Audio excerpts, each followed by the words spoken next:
ठग की बेटी को जब पता चला कि जंगल में कोई मुसाफिर आया है जिसके पास 9 करोड़ का लाल है, तो उसने अपने बाप और भाई को उसे बहला फुसलाकर अपने निवास स्थान पर लाने के लिए कहा।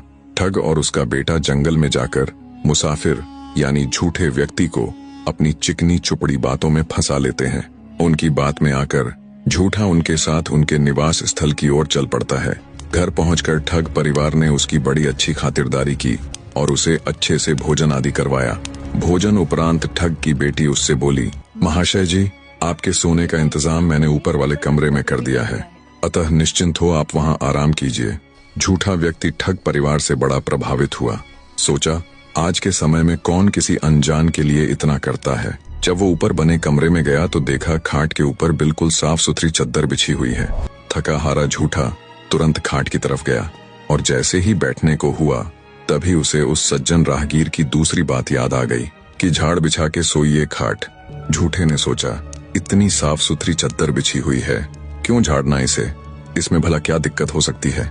पर फिर सोचा, नहीं नहीं, मैंने इस बात के लिए पूरे 100 रुपए चुकाए हैं, आजमाना तो चाहिए।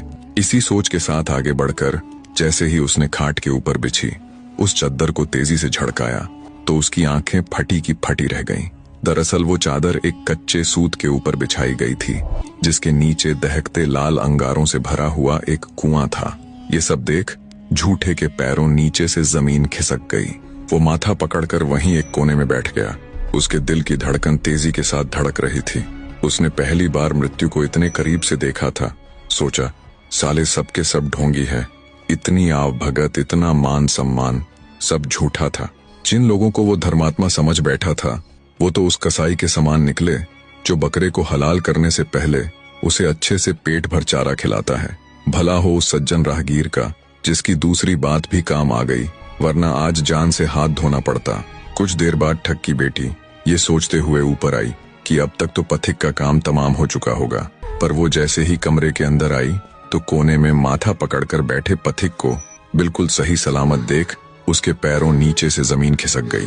ठग की बेटी को देख झूठा खड़ा हुआ और बोला, बदमाश रांड, क्या मिलता है तुझे भोले भाले निर्दोष लोगों को मारकर। ठग की बेटी ढीठता से बोली, हमारा तो यही व्यवसाय है, इसी के सहारे मेरा परिवार चलता है।